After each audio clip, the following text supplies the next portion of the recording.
G'day everybody. Alobar Jones here. For those of you who don't know who we are, I'm the head of a group of very, very talented astral travelers who've taken it upon ourselves to go out there and solve a lot of humanity's problems.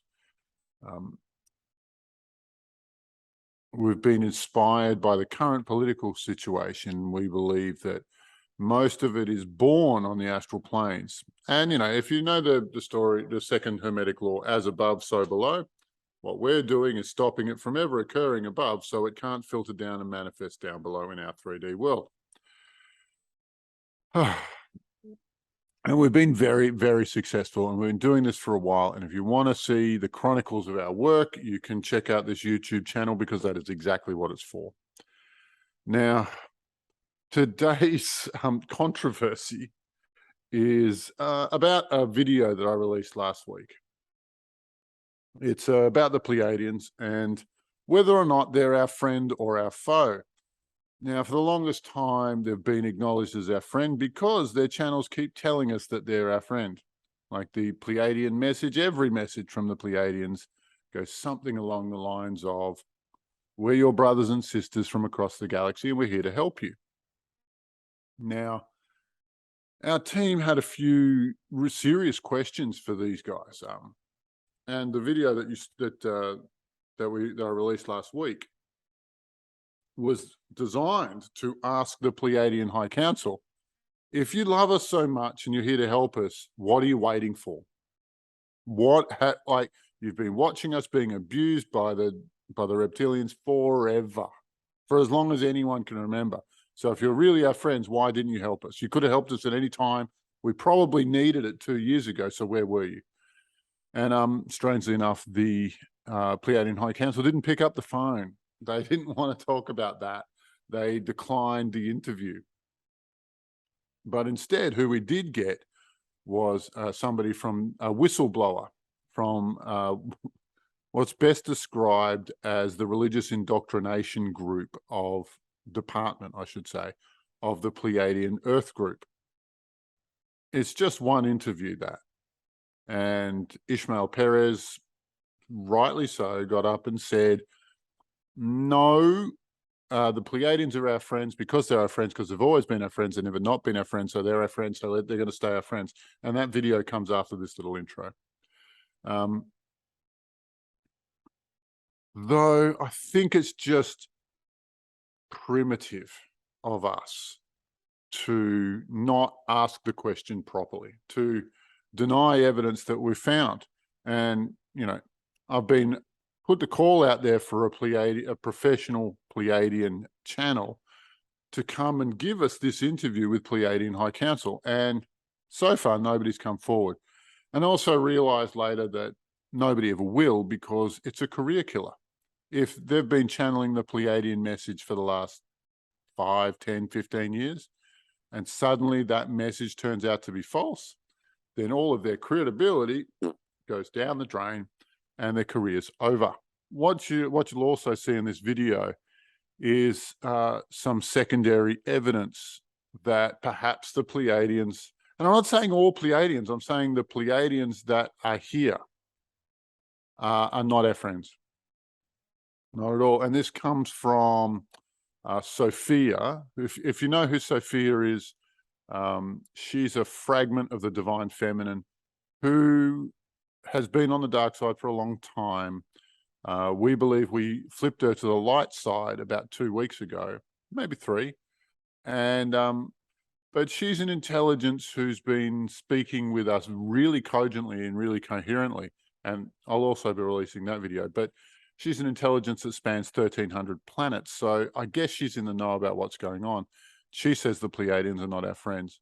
And we also have an interview from a secret space contact of mine who will also verify that the Pleiadian groups that he's dealt with during his time in and around the SSP, sorry, SSP meaning secret space programs, where these groups are allied with Pleiadian groups.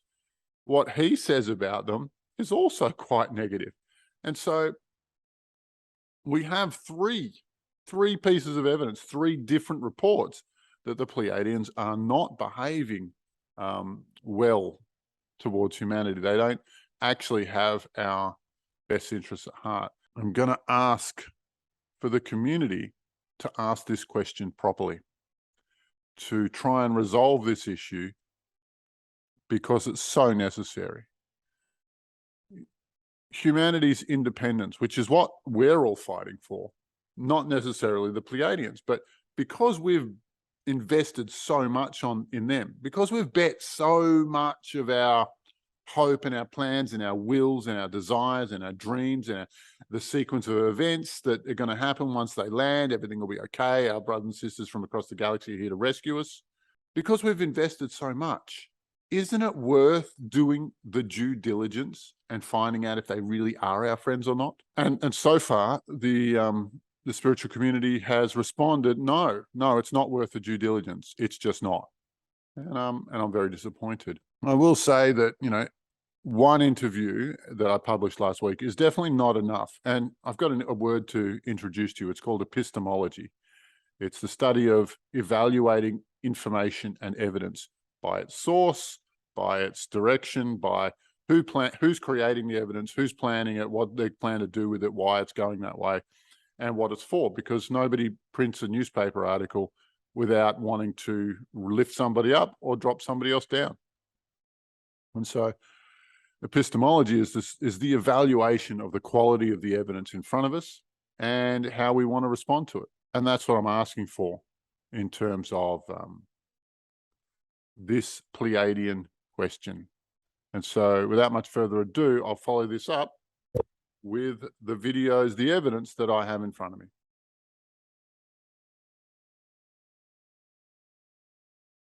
I would like to make a video defending our brothers and sisters from the 7 stars, the Pleiadians.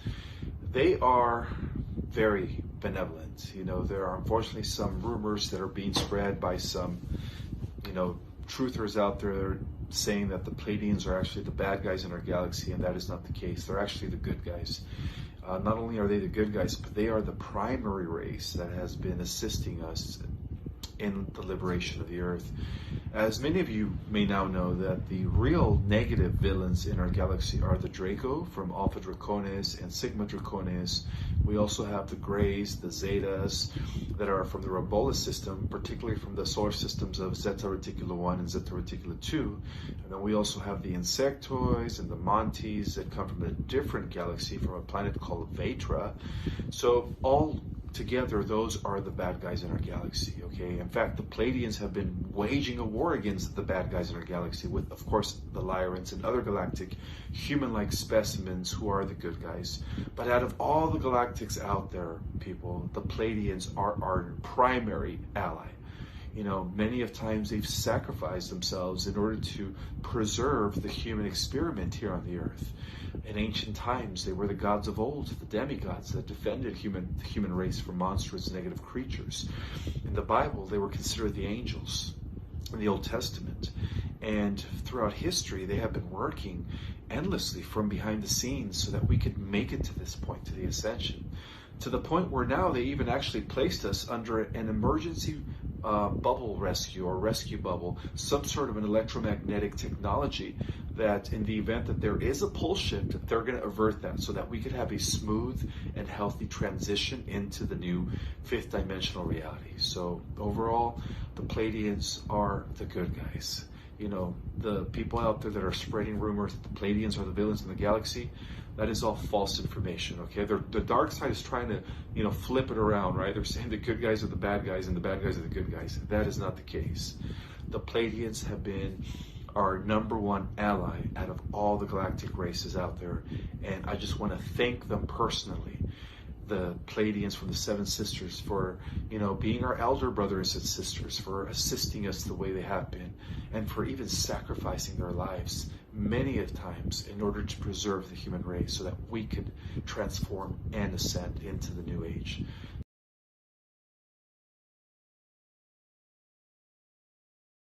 So let me just repeat the message that you guys share as I understand it, right? It's your planetary brothers and sisters love you. You're going through a very special time. We'll be here to rescue you when it's over, and the ships will be landing in February. I mean July. I mean October, etc., etc. That's the basic message, is it? Or have I missed any part of it? Could be said that way, that we're your brothers. We're here looking out for you, and I can count on us to that everything will turn out all right, and we'll be there to protect you. But that's a lie, isn't it? Well, it is more self-serving. If I said that one of the tenets of your what's the word, of proselytizing of your message is for humanity to stay weak, to depend on you and not become strong itself. That is the objective.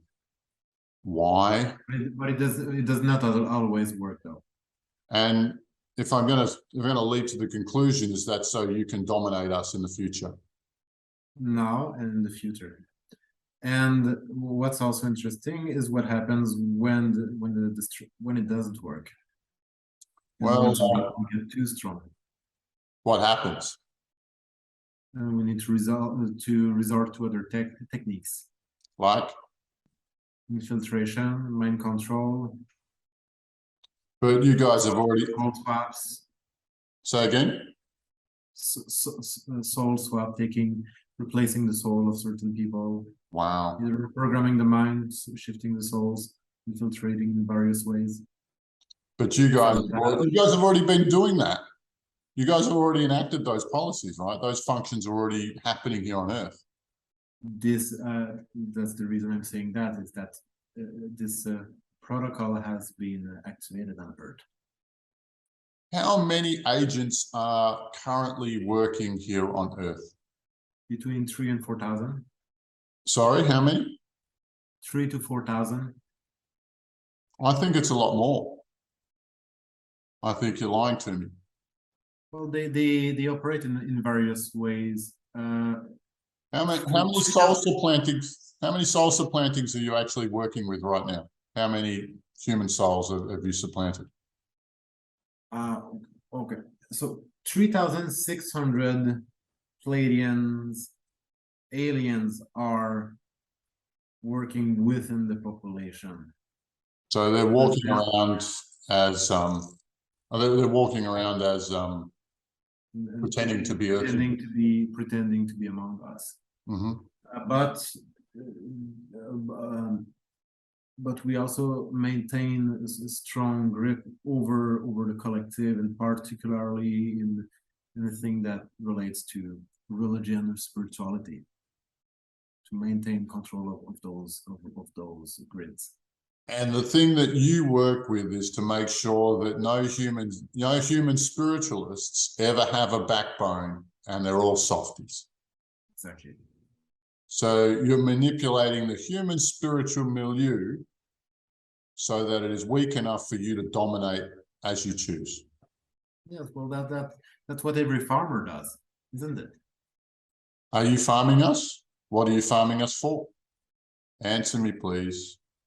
Not sure I'm ready to answer a question yet. Well, you're the one who related yourself to a farmer, and Earth as the farm. Humans as the farm animals, as the herd.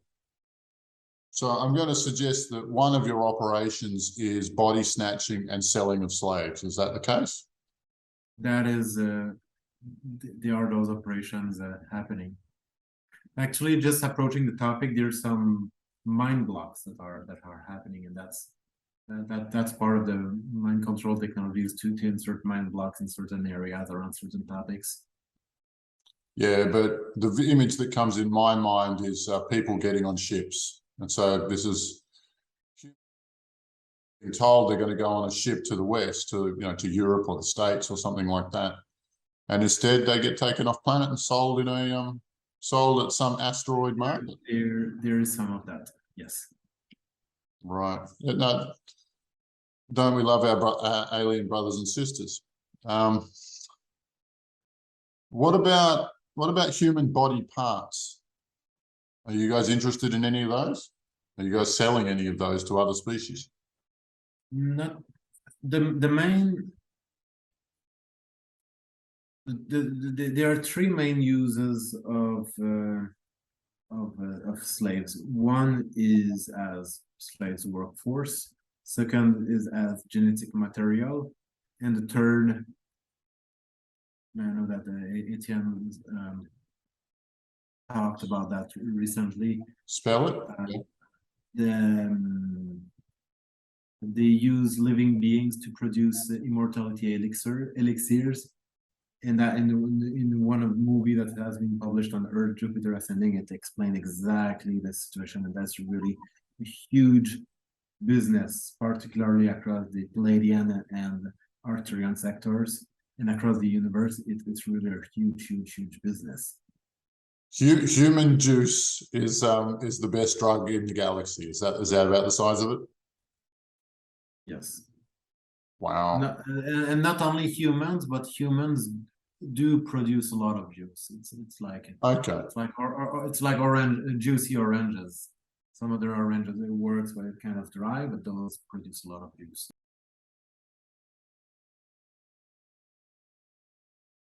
Can you talk about the Pleiadians and what they're actually doing here?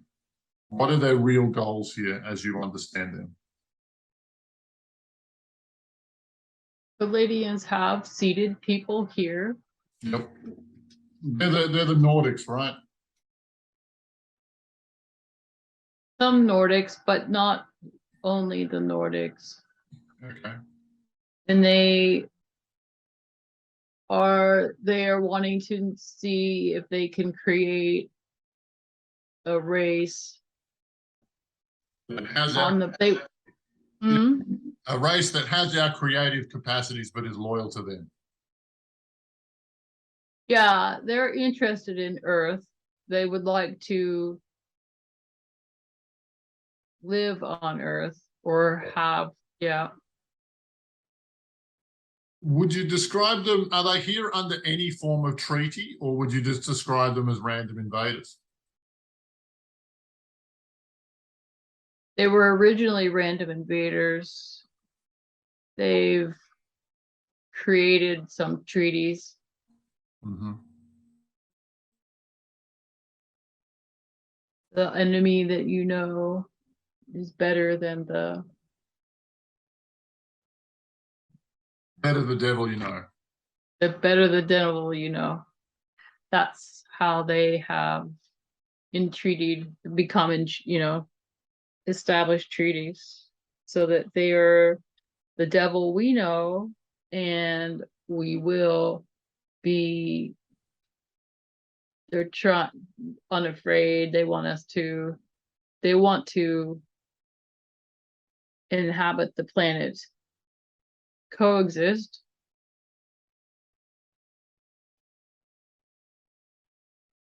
Probably would prefer just to have it all to themselves. So their relations with us are far more pragmatic than altruistic.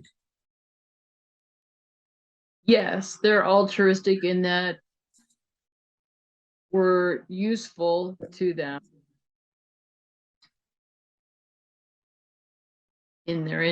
for their end game. Describe their end game. They would like to have the planet populated mostly by Pleiadians. Humans would be their pets, stewards of the land, the ones that to keep the planet alive. Peasants. We would be their peasants. We would be, yes, the humans would be their peasants. The Earth Gaia needs the humans on her.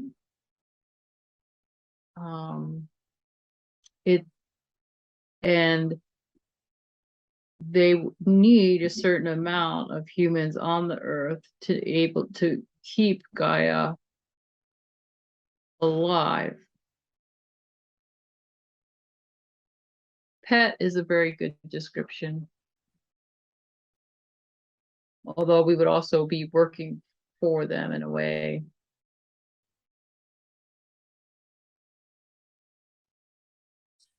That just makes things so much worse than I imagined.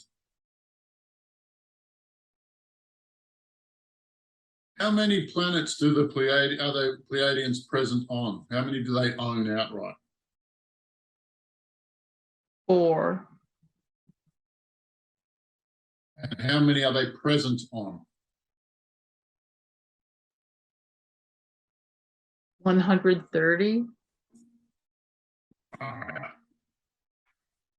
Is that are they seeded? Are all of them a seeding strategy like the one they're doing on Earth? Some of them are planets that they had, but then needed to leave. Do they get booted off planets regularly? Do they? Yes.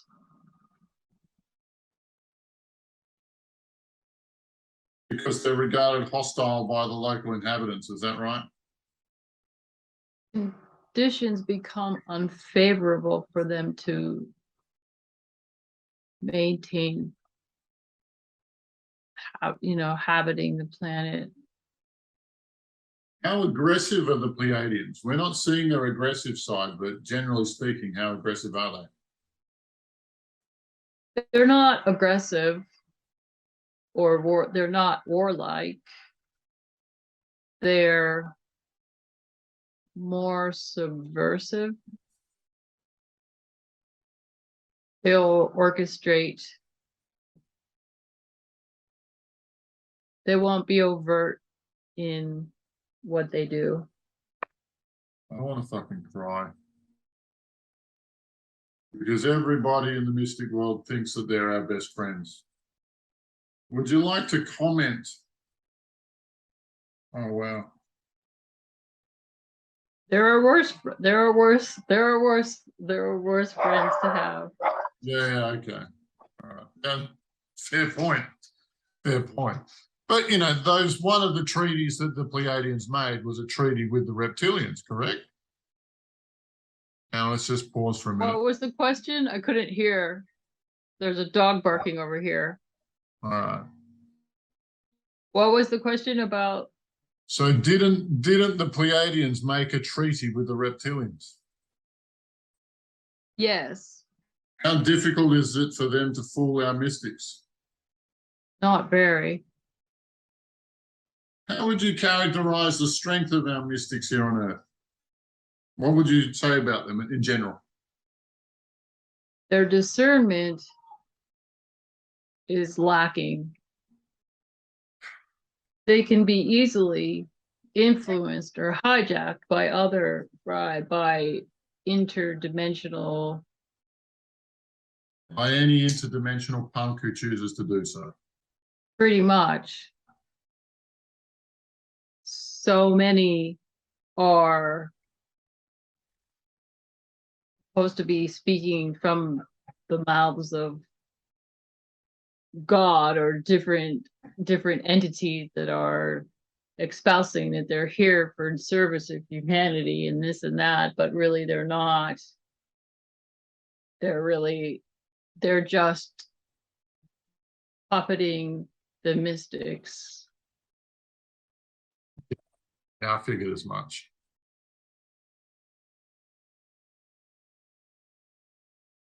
So tell me more about this this hybrid Pleiadian species, this Luciferian, what you call it, Haas? Samhaas Luciferian Pleiadian race. Yeah, they're a hybrid, the dark grays from Rigel and the Nordic humans. And like how present are they? Like where are they? What are they doing here? They're very, very much planted and seated here already. Mm-hmm. They're amongst us. They have been. They have every intentions on overpopulating this place. Mm-hmm. As a matter of fact, I was offered a job through the secret space program, as head of security for a certain upcoming project. Yep. And plans kept changing, plans kept changing, plans kept changing. And then, you know, from a 15-year construction build, I was told, well, it's only going to take a 4-month construction build because the Pleiadians are going to use their technology to build it. But in return, so they're not just handing something over because, you know, they're not allowed to just help us evolve. That we were just asked to maintain the gardening. Wow. What was I saying before? Well, You know? it fits in pretty perfectly with what Sophia was saying about humans being their pets. Yeah. Yeah, and I can imagine caretakers. I can imagine humanity getting zero education and therefore posing zero threat to them in the future, you know? Yeah, exactly. But So we'd be nothing more than here to be caretakers of Gaia so that they can flourish in it. well, look, Sound familiar? well, yeah, look, yeah. Let's turn the whole of humanity into an underclass. Awesome plan. Yeah. Yeah, it's everybody's taking their turn, you know. Well, yeah, everybody wants a turn, that's for sure. Yeah.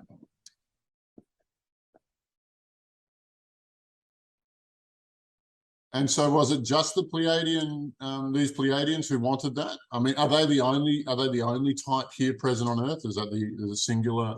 Are all the Pleiadians this There's what was going to happen is the plans of this certain establishment. Mm-hmm. They requested to have the size to be, you know, tenfold, because this was not just going to be the establishment that it was planned for, but they were also going to, and then informed us that it was going to be the new headquarters for the Pleiadian and Arcturian race. It's the Earth base headquarter. Wow. Okay. Base for the Pleiadian Arcturian. And then now the Arcturians are MIA. Once they've got their own problems going on, eh? Yeah. They've found out how to seed the spark of source into a being, and once they figured out that creation, they vanished. Well, it's yeah, we've got similar information. They've at least become insular. They've closed their gates to the rest of the galaxy, and they're not interested in talking to anybody. But six of one, half and of the other. The end result. They're gods now, you know. Well, the end result, they're not here, so that's not our problem. Yeah. Yeah. Practical terms, like whatever. But you know, the Arcturians don't sound like they were our friend either. It doesn't seem to be. It doesn't seem like humanity's got very many allies. Well, and who do we have? Do we have anyone out there who gives a stuff about us? No. And I hope that the spiritual milieu can come up with a conclusive answer about this. All right, it's not pretty, because it means that all of us, myself included, have been hoodwinked by these guys for some time. But you know, this is a moment of enlightenment. Let's shine light on this. Love to you all. Bye for now.